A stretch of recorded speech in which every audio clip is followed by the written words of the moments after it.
How to change app icon colors on iPhone. To get started, first of all go to your iPhone home screen. The home screen features a customizable grid of app icons, widgets, and potentially folders for organizing apps.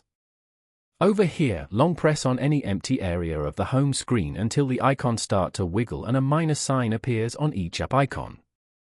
Go to the top left corner and tap on Edit. Select Customize.